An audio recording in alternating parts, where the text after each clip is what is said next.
Hello Scorpio! Welcome dito sa aking channel, Kapalaran 888 Scorpio. Alamin natin kung anong messages, vibration, gabay energy para sa lahat ng Scorpio. This reading is for the next 3 months or first 3 months of 2026. So Scorpio, tingnan natin. Scorpio, please comment down below if you resonated. Please like, share, and subscribe kung bago ka sa akin channel.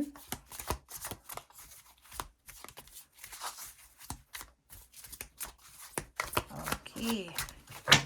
Ano ba yan? I mixed 2 cards pero parang hindi siya maganda. So let's check.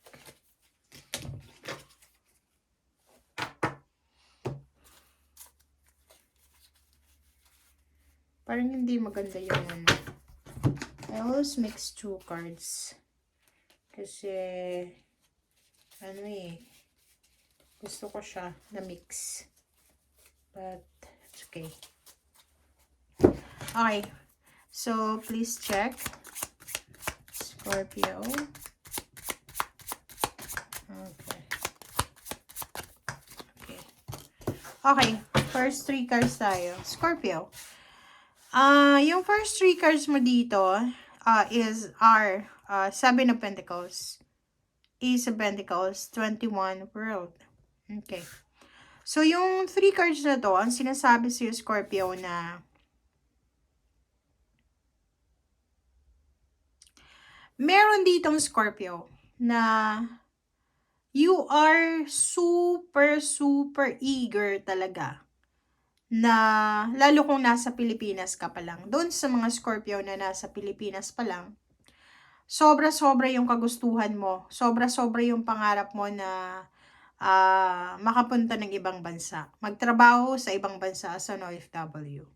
So, like for example here, Seven of Pentacles and Ace of Pentacles. You're waiting for an opportunity. Pwedeng nasa Pilipinas ka, may kausap ka na tao na pwedeng makatulong sa'yo para sa pangingibang bansa. Mayroon din dito na Scorpio na pwedeng nag-aaral ka ng kultura, lingwahe, ng bansang gusto mong puntahan. Ang taas ang pangarap mo ha. And meron din dito na Scorpio na nasa ibang bansa ka na. Okay? So either nasa ibang planeta ka na. Nasa ibang bansa ka na. And hindi ka masaya. You are still hoping na ng mas mataas pa. Yung parang hindi ka kontento sa kung ano yung meron ka sa ngayon. Okay? Please comment down below if you resonated.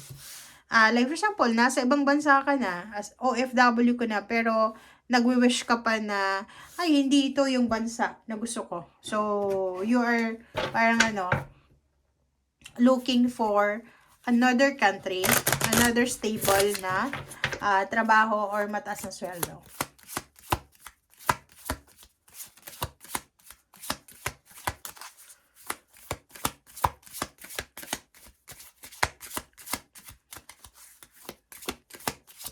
Okay. 2 cards. Okay, Flamingo and Llama. Soul growth. Okay, growth is never easy. Have faith and trust in the journey. So, eto, parang this is your energy, lalo doon sa mga Scorpio na hindi kayo masaya. Parang ang feeling nyo, pakiramdam nyo, okay, may trabaho ka. May trabaho ka, kumikita ka, may pera ka. Pero yung parang feeling mo kulang, emptiness. Yung parang hindi ka kontento.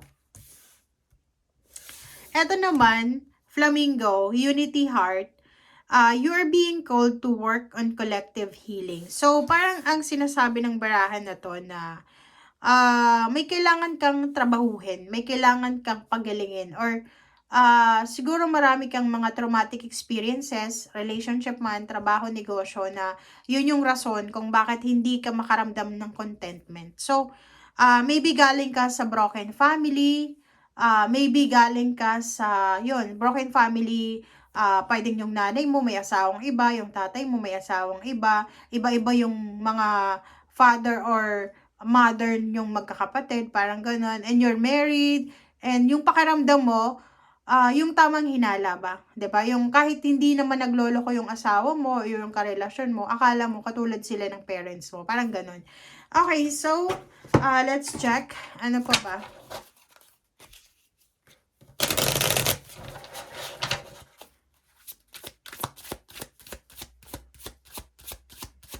Meron ditong Scorpio na you're waiting for lump sum of money. Parang nag-aantay ka ng pera. Okay. So, sa 3 months na to, nakikita ko sa'yo dito na sobra-sobra kang mapapagod. Multitasker na Scorpio. It's either may business, either may obligasyon sa pamilya, may part-time, may full-time, parang ganun. And nakikita ko sa'yo dito, January hanggang, wow! So, yun.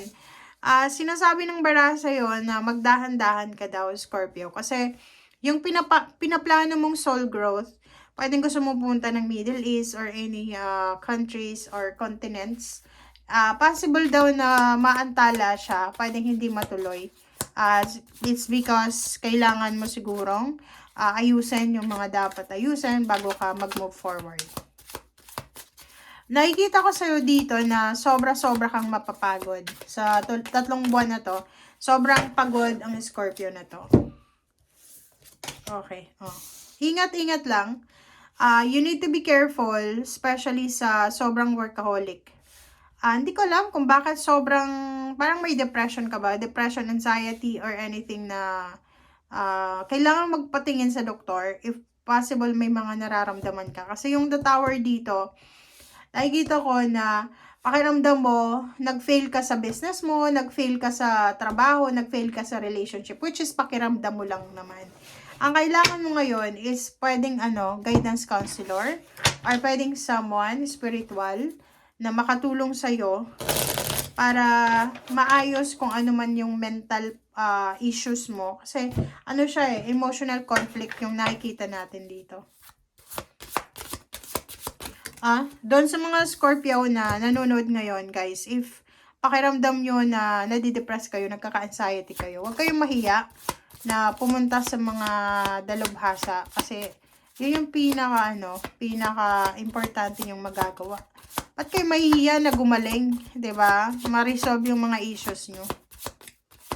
Kasi hindi nyo yan, kasi pag may mga emotional problems tayo, like na nadidepress ka na, may psychological problems, parang ganun. Hindi yan magagamot ng ng kung sino-sino. Kailangan mo dyan ng taong talagang siya ang dalubhasa. Okay, vision. Look within for answers. Your inner vision hold profound. Diba, nasa iyo lang yun. Sinasabi ng baraha, ang dami-dami mong hinahanap, ang dami-dami mong problema na iniisip. Wala namang dapat problemahin. Tamang hinala lang. Medyo kaya nga, diba, sabi nga, we need to take care of ourselves, especially our thoughts, kung tayo lang mag-isa. Kasi pag mag-isa ka, tapos kung ano-anong iniisip mo, dun papasok yung mga negative, toxic, evil thoughts. Okay? Scorpio. Hindi ko alam, ang ganda ng reading nyo sa end ng 2025. Tapos biglang nagkaroon kayo ngayon ng problema or nahang yung plano nyo. Parang feeling mo binagsakan ka ng langit at lupa. Transformation. Transformation is brewing, 'di ba? Sabi sa iyo wag kang magmamadali. Okay? Ngayong 3 months na 'to, wag kang magmamadali. You need to be patient kasi may parang may niluluto ang universe na pagbabago sa buhay mo. Kailangan mo lang is tanggapin kung ano ito. Okay? Kasi parang kinokontrol mo yung sitwasyon. Are you controlling your emotion? Controlling your relationship? Talagang masisira ka dyan. Let go, let God, let it flow. Kasi wala kang control dito sa mundo. Okay? Eclipse. Dance with your shadows. Discover hidden aspects of yourself in the darkness. Yun. Appreciate natin ang lahat ng meron tayo. Kung may problema ka, isipin mo na hindi lang ikaw ang may problema. Lahat ng tao dito sa mundo, may kanya-kanyang problema. So, depende yan kung paano nila i-handle yung situation. Ikaw, sinasabi ng baraha na just go with the flow. Just go with the flow and accept change and embrace the transition na kung anong dumating sa ngayon. Okay? And bawasan mo yung sobrang pag-iisip ng negative kasi minsan, pumapasok yung evil na yan sa mga taong hindi natutulog sa gabi sa pag-iisip ng negative. Okay? Thank you guys. Guys, iniwasan mo din yung bisyo para hindi ka masyadong mamroblema. Okay? Kasi yung bisyo na yan ay pansamantala lang yan na relief. Hindi yan yung gamot. Parang ano yan, band-aid na solution. Okay? Thank you guys. Bye!